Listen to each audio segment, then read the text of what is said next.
Chapter 5. Rain Ryan, June 10, 2036. I watched as Dad and Aleem stroll toward the barn, identical twins from behind.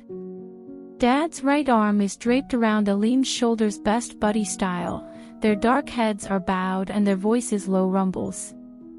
They've always been more like best friends than father and son.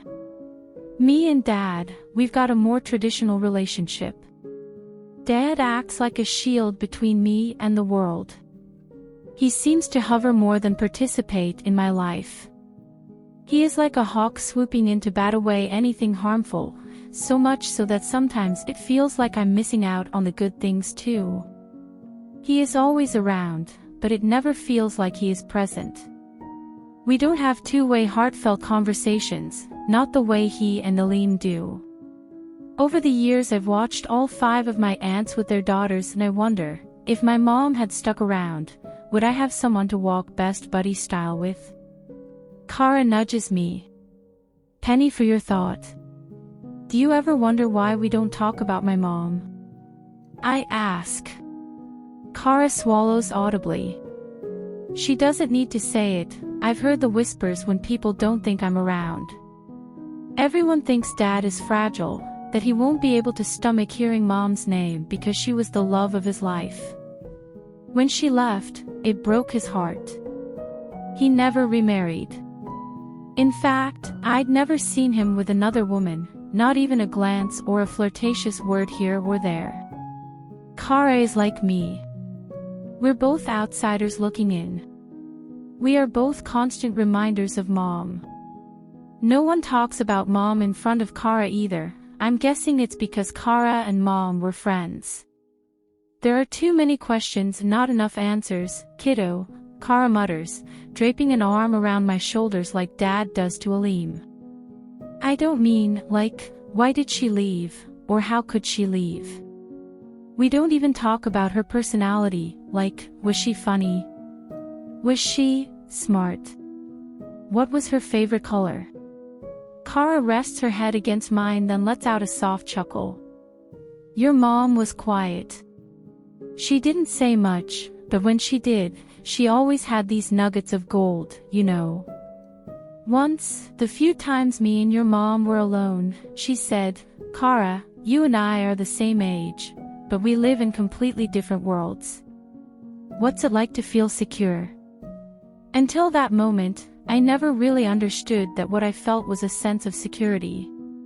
Being a Ryan does come with certain privileges I wasn't even aware I had. I've spent my whole adulthood helping people, but until that moment, I never stopped to wonder how much of an impact I was actually having. What was her personality like? Kara purses her lips and thinks for a long moment, humming as she did so. Your mom, it reminds me a lot of your mom. She was quiet, but her thoughts were so loud, you know. You could almost hear and feel her thinking, taking in the world around her. She was steady and solid, like E. Do I remind you of her at all? Kara tilted her head, eyeing me in her periphery. No. You remind me more of your dad. You're sensitive, that's why you're a musical prodigy. But you know who you remind me more of? Me. It was something Kara and I never stopped hearing, how alike we were. We both had the Ryan height, standing 5 feet 11 inches and weighing 110 pounds on a good day. We had the same smooth straight hair, only Kara was a blonde and me a brunette. We had the same lost doe eyes with the family's signature thick double lashes. We both had the signature square Ryan face, only our features were feminized and smoother than our father's. To be honest, I couldn't get much out of your mom. She was a hard one to pry open. It wasn't until she was gone that I realized I knew very little about her, Kara says. What did you know about her? I ask. Her name was Primrose Q before she became Primrose Ryan. She doesn't have any family to speak of. She loved being a mother. What was she like with us? Well, to be honest, I didn't get to see her with you. You were only a few weeks old when she left. With E, she was in another world. She could just hold him and look him over again and again. She always had to be within arm's reach of him. She was enamored with him, which is why, never mind. Which is why what? Sometimes, Kara shakes her head as if she can shake away the thought plaguing her. It never made sense that, Kara's face pinches and she shakes her head again. I want her, need her to say it because I've felt the same doubt all my life. She's always wanted a daughter, Kara says, her face relaxing and a soft smile breaking across her face. I remember when she told me she was pregnant with you. She said, I feel like E doesn't belong to me, Kara. I feel like E belongs to Tuck. I wanted someone that was all my own. I hope this baby is a girl. I selfishly want her to be everything I am not. I want her to be and do everything I never did or will do. I want to live vicariously through her. It doesn't make sense, it never has. Kara says the last part more to herself than to me.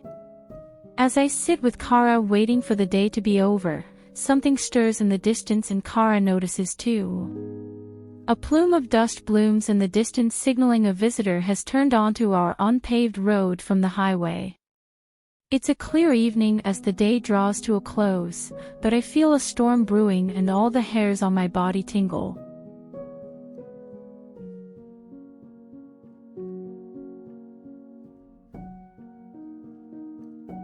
Chapter 6. Hugh Brookings, June 10, 2036. Before I can finish the first complete entry from Rosie, my phone rings and I know it is the news I've been waiting for all these 19 years. Hello, this is Hugh speaking, I answer.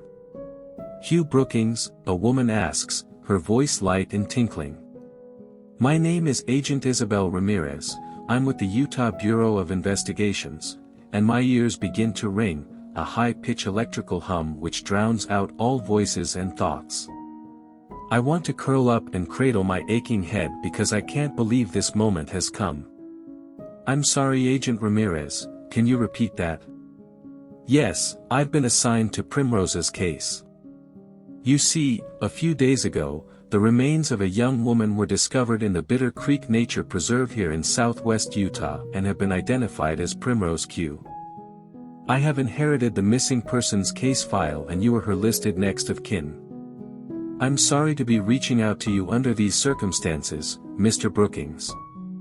The next step would be for you to identify her remains and then, after the investigation is over, I can release her to you. Do you have any questions for me at this moment? I know it's a lot to digest. No questions, Agent Ramirez. I'll be on the first flight available. Mr. Brookings, take your time.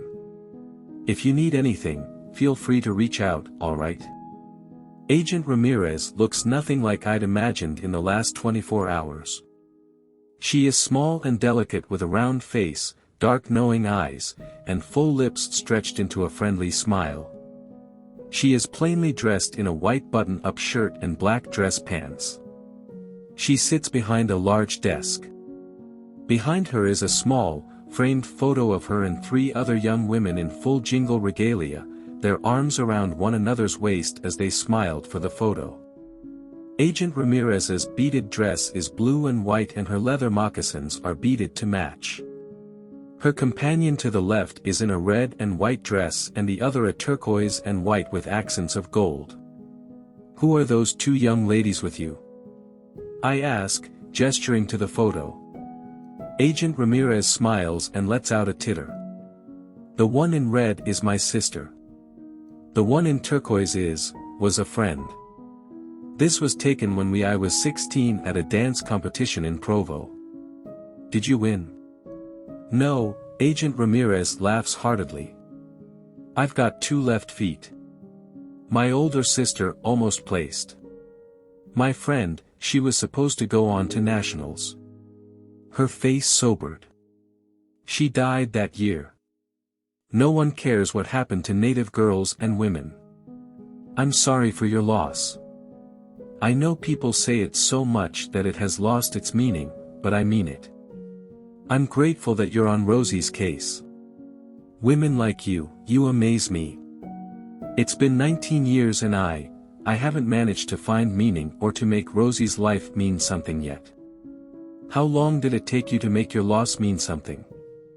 Agent Ramirez gives me an almost imperceptible nod. My dad always says, we're all just treading water in this ocean of life. Sometimes you feel like you're surfing and sometimes you feel like you're barely breaking the surface, but as long as you keep moving, your chance of finding land is better than not trying at all. Smart man.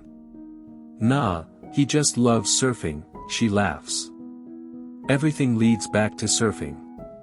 She sits in a moment of silence, letting the newness settle between us. When the moment has passed, she swivels her desk chair around and joins me on my side. She opens a manila folder atop her lap and passes me a black and white sketch.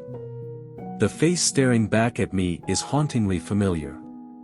It's a woman with a heart-shaped face and long straight black hair. I shake my head and pass it back to her. I can't look at it. The face is similar but somehow all wrong. Mr. Brookings, she begins. Just you, please. This next photo is the discovery site. There won't be anything gruesome, all right. She hands me a 4x6 print out of a sheer rock face with a white bundle in its embrace. The bundle was wrapped in a fresh white shroud. That is where she was found. I ask. Yes. The forensic anthropologist thinks she was placed there not too long before she was discovered based on the condition of the sheet. She's been alive all these years. No. The forensics team thinks she passed before reaching her 30s. We're still trying to narrow down the timeline. She pauses for a long moment. You see, Hugh, we don't yet know how she died, but there were no signs of trauma, nothing abnormal from the toxicology report, no terminal diseases. The team thinks she gave birth at least once and suspects perhaps her death might be related to childbirth. You see, you've heard of genetic genealogy, haven't you? Well, since the efficacy of genetic genealogy in closing cold cases since the Golden State Killer case, it's standard protocol to implement the process in these kind of cases. We were able to get a positive ID for Primrose through Cody's. As you know, all government employees as well as criminals are in the national database. We also ran her DNA through the public database and found a familial connection here in Utah. Rosie has a child here. Agent Ramirez gave a slow nod. 2 in fact. She has a son who submitted his DNA to the public database, probably through one of those genetic genealogy websites. Then we found through record search that he has a younger sister. Neither of their birth certificates listed a mother. Their father is Tuck Ryan, isn't it? She grimaces but doesn't confirm nor deny my accusation.